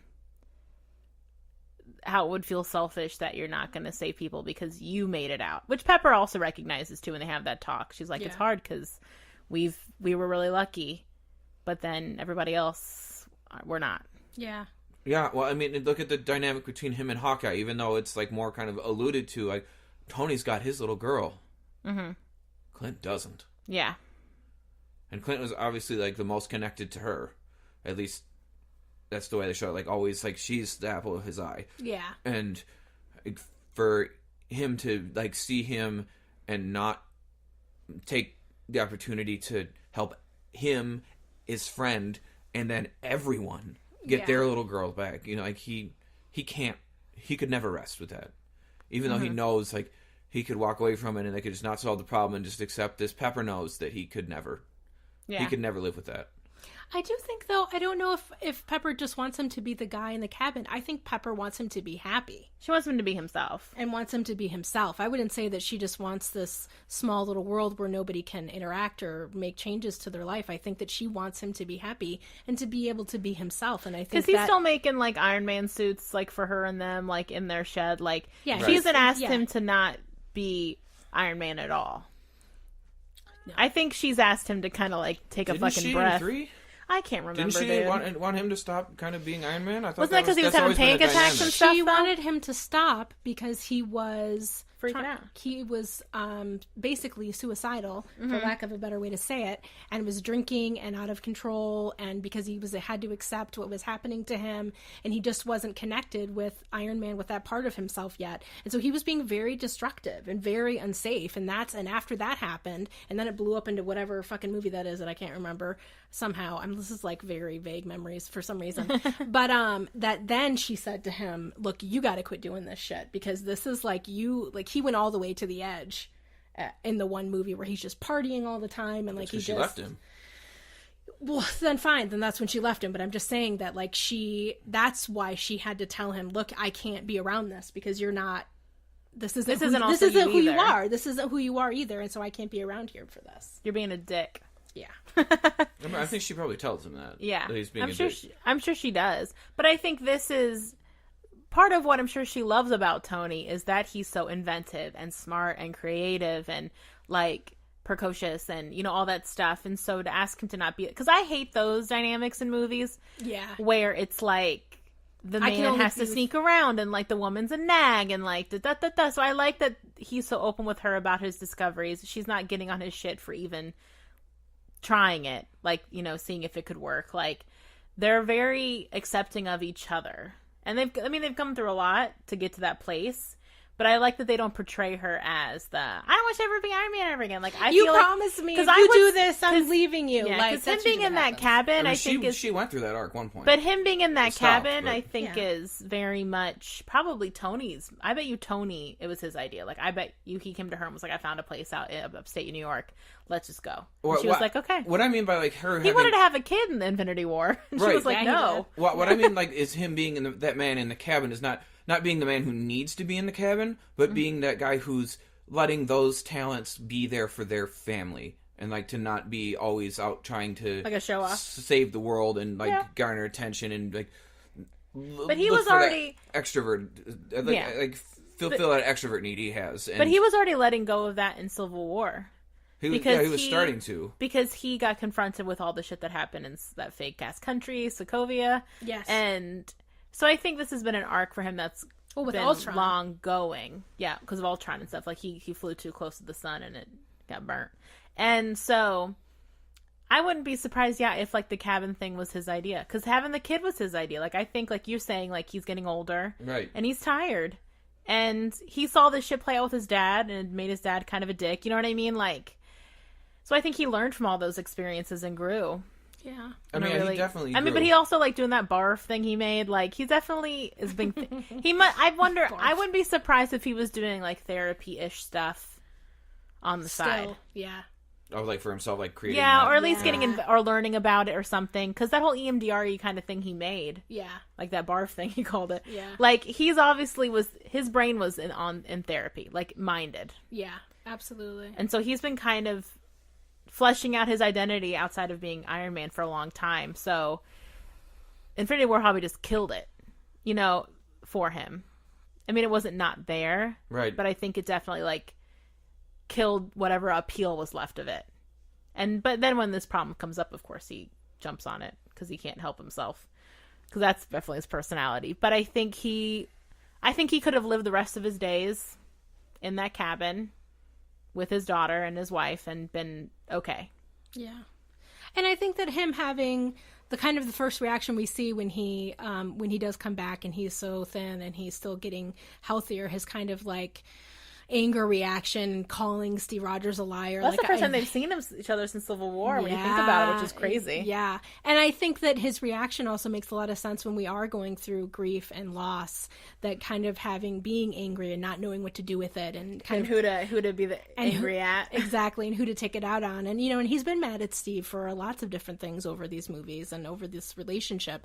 So I think that taking it out on him in some ways makes a lot of sense. But also I think he was just so fucking hurt. And so just like, I don't know how to forgive you for all of the things that happened before, because now it feels like, we're still stuck in this place and we still haven't won, and I don't care that you're around. So I think that it was just his reaction was, I think, really a lot based in what had happened and what was going on for him emotionally. I mean, clearly he was a fucking mess. I mean, he wasn't even healthy yet, and he's ripping out stuff out of his arms. Like, well, I think he's just also dealing with the grief and probably guilt of Peter. Because he got Peter in the game. I mean, like, Peter was already doing stuff, but he, like, fully integrated Peter into the game. Yeah. Oh, yeah. I mean, and then Peter's Peter died. A pseudo-child, Yeah, like, and then Peter died. And in his arms. Yeah. And so but also, I mean, he would have died in the snap, no matter where the fuck I know, he but was. I mean, the fact that... But I'm sure he feels very directly. I know he does. I know. But I do think that the way that everything ended up working out, I think in some ways it kind of makes a lot of sense that it was Tony in the end. And as sad as it was, I also thought that the ending scene where he was dying and having Pepper telling him that her and their little girl would be okay, I think is something that actually happens a lot more than we realize in real life, where when somebody is going through hospice and sometimes there's someone that the person is hanging around for, waiting to see or waiting to say goodbye to, and sometimes that definitely is a thing. So the fact that she told him, she did, and she said, look, we're going to be okay. That was a really good moment. It was a very sweet, beautiful moment that I think helped Tony when he did finally, die, that I think it really helped him at least know that he was at peace. I mean, what's nice is that the two deaths we have in this movie seem to be, like, there's peace in it. Like, they do it in a way that's kind of like, I can go now. Yeah. Yeah, it's like wraps up everybody's arc in the way that, like, it needed to. Like, Tony follows the hero's journey, like, just to a T. He follows the hero's journey and dies saving everybody else, and like his story, the way it wrapped up, and like him being able to find the peace, like we haven't talked about, it was like when he went back in time and encountered his dad. Yeah, like for him to find peace in like seeing his dad and like hearing the way his dad was talking about being a father and being excited about it, and like Tony hear things he probably never heard his dad say, because they always kind of had an adversarial relationship, and just get to see his dad be that authentic and nervous and like a little bit vulnerable, but also still like very fatherly, was really something that Tony needed to find that closure for that loop within himself, like to find, just to see like how his dad really thought about things and how similar they really were, and to find that connectedness, and then to be able to make that ultimate sacrifice to save everyone. And I'm Iron Man. Yeah. Oh, Ben. It was good. It was just, I mean... I really thought 100%. I mean, we can flow into final thoughts right now. Okay. I really thought Captain America was going to kick it. And so I spent the whole movie, like, bracing myself emotionally, because even though I feel like I just talked a bunch of shit about Captain America, I feel like I need to say on the record, he is, like, my favorite character. Like, I love Steve Rogers. I think he's a very noble, sweet person. But when I do think about him like a real person, that's when holes start being poked in it, which is kind of like becoming the casualty of doing this podcast, is watching movies and characters through the eyes of real people and then being like, oh no, this is not good or healthy your or favorite good. Characters They're my podcast. own too, dude. I know. We love Captain America. I do too. I mean, but like I think I was really thought for sure he was going to kick it, because I knew Chris Evans was going to be done. You have been literally texting that and saying that to me for like the whole year that we've been waiting for this movie to come out. But he's going to die though. But I really love, he got a perfect ending, you know, and I'm glad that it worked out with Peggy. Are you really? I did. I did. I think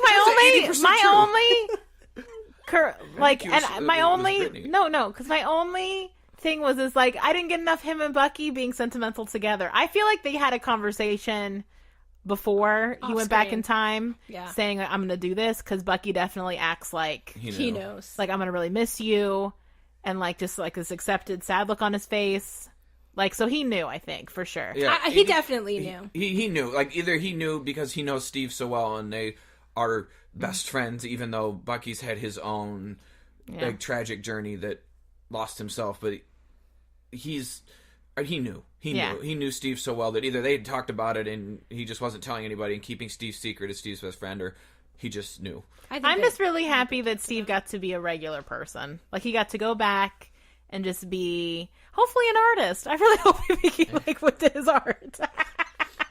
I did enjoy that he like. No, I sound crazy like that. Yeah. It's okay. I enjoyed so much. He's like, I don't think I will. And then, and so, I mean, I think this movie was really good. I feel like coming out of the first showing, I was weirdly thinking that I liked Infinity War better, and how I was still processing, so I kept thinking about it, and then seeing it this morning, I definitely liked it a lot more leaving the theater this morning, I think, because I needed to, like, now that I knew what was going to happen. And so I kind of more enjoyed it as a movie instead of like waiting for the next thing to happen and processing the last thing that happened. And so I kind of let it more wash over me as a film today. But Captain America wielding Thor's hammer is righteous as fuck. That's probably one of my favorite moments we've had so far. And then fighting himself, which was also dope because... Fuck yeah. Two Chris Evans. Come on. Hungry hearts. I know that's right. So... Is hungry the right word? Yeah, hungry and thirsty. I know that's right. Starving and parched. Hungry. Yeah, thirsty. And I really loved thirsty. Chris Hemsworth, though, being like peak Chris Hemsworth. I feel like everybody in this movie kind of played themselves. You know what I mean? They're so fully in their roles now. Yeah. Like, Mark Ruffalo was just being Mark Ruffalo as Professor Hulk. Chris Hemsworth is being like this kind of slapstick Chris Hemsworth that he's becoming in other movies. Yeah. And that was just hilarious, all the Thor stuff. And then it was just really good. I think it was a really perfect fan service movie. Like, going back to all the kind of films and seeing them in the past, and then kind of having these like really sweet send-offs to all the characters. Like, it really like hit all the emotional beats correctly to the point of almost emotional manipulation. Like, it did a really good job of, like, being, like, a textbook solid movie. And then everyone coming back in the end, like, it was just really righteous. And even Doctor Strange seemed kind of cool, even though I think he always looks like a hella dork. Yeah. With his little wizard hands. Whatever the fuck he's doing all the time. I fucking know, man. Look Embarrassing. at you two being all biased against magic. I mean, like, he's probably my least favorite character in all this. Like, he's kind of I'm not biased in magic in real life. Witch life, 100%. Exactly. But, I mean, Doctor Strange with the whole look. Do you ever watch Venture Brothers? No. There's a whole character in Venture Brothers that is Doctor Strange. Yeah. And he's bananas. And it's like he looks like a cartoon. Yeah. With the hair. Even when he's in that regular suit at Tony's funeral, he looks bonkers. He looks straight up bonks. Like, he looks like he is in a comic book and everyone else is in real life. Yeah, and they're like, who the fuck is this guy? Yeah, right. Like, he looks like a tool bag. Yeah. Who thinks he's cool and he's wearing a fucking cape. Like, he looks like when Tony was assessing him in Infinity War, he was correct. Yeah. He was like, you're embarrassing me in front of the wizards, bro. And all the tutting stuff, like the hand stuff, it does make me laugh. Yeah. So, I mean, no shade to all the Doctor Strange fans out there, but that one, I think, like, lots of shade. That one takes kind of like my suspension of disbelief starts to wean with that for some reason. I just can't with that. But I definitely can't with all the other goofy ass things. I'm excited for the Marvel TV shows coming forward. Now I'm gonna have to get fucking Disney Plus. Everybody's gonna have to, so I can watch these dumbass shows they're gonna put on. I know. You know it's gonna be amazing. God, I fucking hope so. I told you. They're gonna kill Netflix. They're not going to kill Netflix. You got to be out of your own ass if you're thinking that's the truth. They're trying making up to. Shit. They're trying to, but it's like, here's the thing. Disney Plus is only if you really like Disney movies, Marvel movies, and Star Wars. Like, if you're outside those realms, like dramas and stuff. No, but like, like Fox, everything on they Netflix. Just got Fox too. But like, there's so many dramas X-Men. and stuff on Netflix that my mom will have no interest in Disney Plus. My mom and her compatriots, Disney Plus could drown in a river in all its content and she wouldn't even know. Yeah, she would notice. I agree so that's only for I think it will mean everything for a very specific population and mean nothing for other people. Yeah.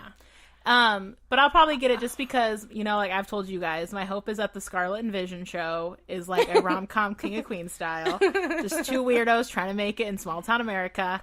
And then I hope that the Bucky and Falcon show is like a buddy cop sitcom. Like they're just trying to like solve mysteries Columbo style. Like so I really liked the movie. I think it was just a masterpiece. I think the way that they tied everything up was really beautiful. I think the way that people's stories ended, even though that some of their stories did completely end, I think that it was just a really beautiful way to do it. I can't imagine a better ending to the movie, kind of letting Steve Rogers, even if he's not doing something that he should be doing, that he's clearly very happy, and that's really good. And also that...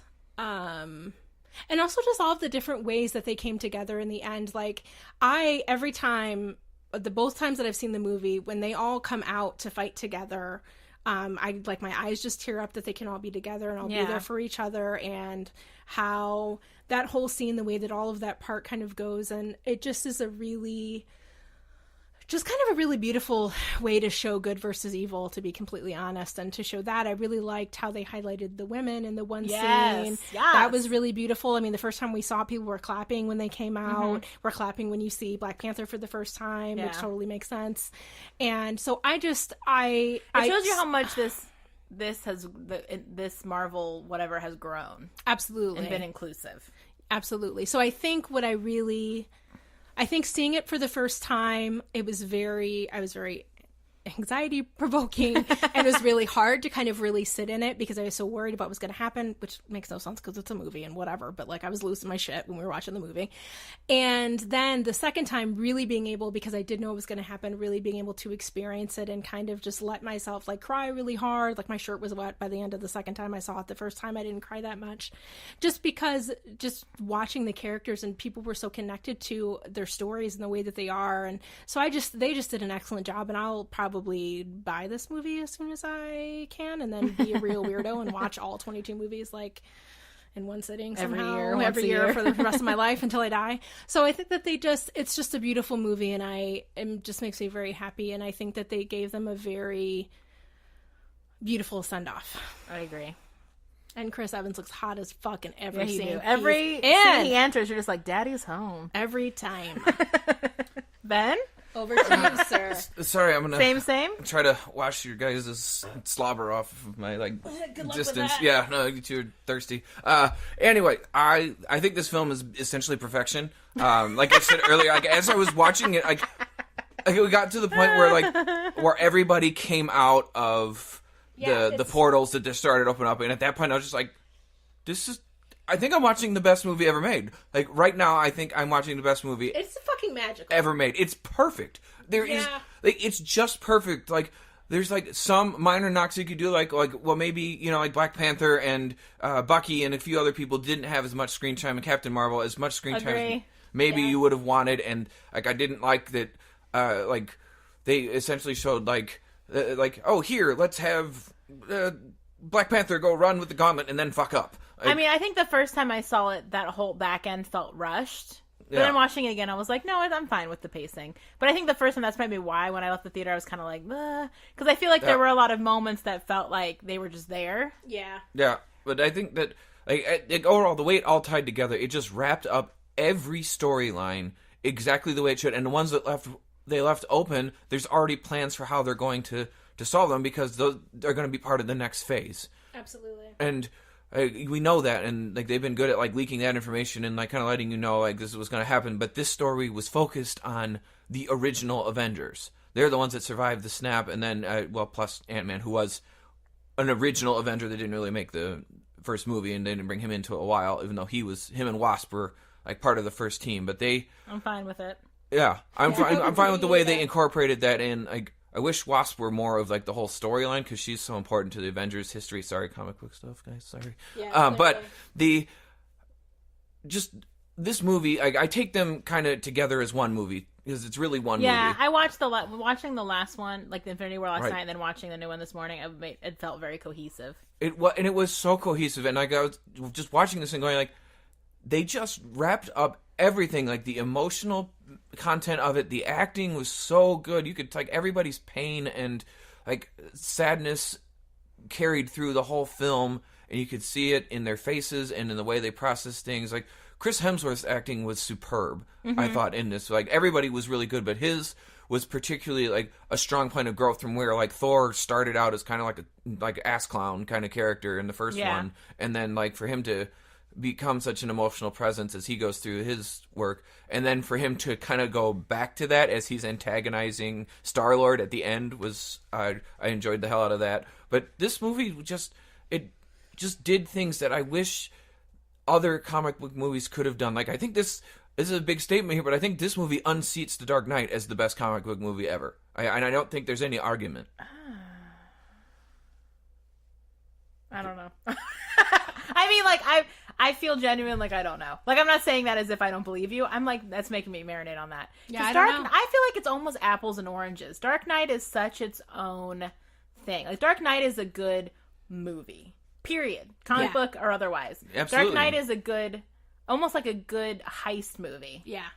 And it feels like a whole different thing. I don't even think I can compare them. It's like people who are comparing Wonder Woman and Captain Marvel. It's like, no, those are two wildly different things. Just because they're both on lady comic book heroes doesn't mean they're comparable. Yeah. They're not the same, but like I think like the way, like if you look at these two movies together, like it's just the perfect superhero film. I think you can love them both. I do. I mean, we've been through this. My love for Batman is known, and you two yell at me for it all the time, and it's all right. But like, I think you bring it up more than we yell at you about it. Well, I bring it up because you yell at me about it, so then I feel like I have to bring it up to antagonize you because that's my personality. But we all have our faults. I know. I do. Ask my wife; she'll tell you. But I think, I think that it ended exactly the way I thought it would. I think I had this conversation with my buddy Matt the other day. Like we were talking about it before it came out, and we were talking. He's like, dude, you know, like Cap's gonna die. I'm like, I don't think so. I think Cap's gonna go back in time. I think Cap's gonna go back in time, and Tony's gonna die. You thought that? I 100% thought that. You can verify. You should have made that statement while holding a picture of the day's newspaper on it, because you're a liar. Matt, I'm gonna need your support here, buddy. But I 100% because I was talking about it. And when I was talking with the guys from Kids on the couch, like about whether I should like absolutely go as Captain America. Oh, Anthony. With Anthony on Twitter, I was sending him a message like, should I totally go as Captain America, or should I absolutely go and not tell Hannah and Brittany that I'm going to do it? Which I knew you were going to do it. She warned me. I knew you were going to be in that stupid ass outfit when I saw you. I'm sure you did. Before you told, like I said, I bet that Ben is going to wear his Captain America outfit. Like I did not know that you were wearing it. I just said that to her. Yep. Yep. And I totally did, but like, no, I did. This went the way I thought, and I was really pleased with it because it seemed like that was the arc it needed to go, and that's what Steve was always missing, and that's what was emotionally satisfying is to see him do it. Like, they paid the fan service. Like, everybody had the ending that their character needed. Mm-hmm. Like, regardless of whether it was, like, happy or sad or whatever, every character had the ending that their character needed, and it was just done beautifully. Like, and I think I'm glad, even though I'm not glad, but, like, it always feels like a what's what I'm looking for? When, like, no one dies and you're like, oh, come on. You know what I mean? Yeah, right. Like, that would have been a real fan service moment. So it's like, story-wise, it's satisfying that 2 of them died, just because it makes it feel more real, even though I'm not happy about it. You know what I mean? Yeah. Yeah. But I definitely think Steve Rogers, regardless of the Peggy thing, I think he did always want to be back in his time. I don't think he ever really enjoyed being in the present. No, he never did. I mean, even the way he dressed, like he was still dressing like a grandpa, which I love aesthetically. He looked good, though. I'm into it 100%. Send all your grandpa Thirsty dudes to me. But I think he always wanted to go back. And so I think regardless of Peggy, that's what was right for him. Yeah. He's an old-fashioned dude trying to make it in a new-fashioned time. Right. Well, and then when he sees his picture on her desk, that sealed it for him. And also, it's pre-serum Steve, so it's probably like, she likes me. I mean, I think that's part of what the whole deal for him always was. That she knew him before. She knew him before, and she still believed in him even then. Even believed in him as a person and as somebody who really, I don't know, was heroic. I don't fucking know. But, like, I'm just saying, she really believed in him and even I've been then. up since 8 this morning to go see the 9:45 showing of Captain of Endgame. Because the 9:25 was sold out. It was sold out. That's how bonkers this movies is. On a Sunday. Yeah. Damn. So any other final thoughts, guys, on the ending of this capsule of Marvel? I loved it, and I'm going to go see it again soon, and I want to see it in 3D. I haven't seen it in 3D we need to go yet. see it in 3D. Yes, okay. Wednesday. And I'm excited for, like, all the dumb TV shows I'm gonna spend too much money fucking watch on Disney. I know that's right. Disney Plus, whatever. Bet your ass. Shit. Ugh, so aggravating. No, I gotta get Apple TV too. Gah! So many things. Because Chris Evans is doing an Apple Plus show, we're gonna now have to I'm gonna get it. like, god damn it. I didn't cancel cable so I can subscribe to 800 streaming services. That's exactly what you did. Well, let us know your thoughts on Endgame if you're still listening, because, spoilers and all that. Hopefully you all find us after you watch it and enjoy it. You can find us at Instagram at Popcorn Psychology, Twitter at popcorn_psych. You can email us all your thoughts and feelings and, tears at popcornpsychology@gmail.com, Facebook, Popcorn Psychology. And, of course, always review us and rate us on iTunes so other people can find us as well. Have a good day.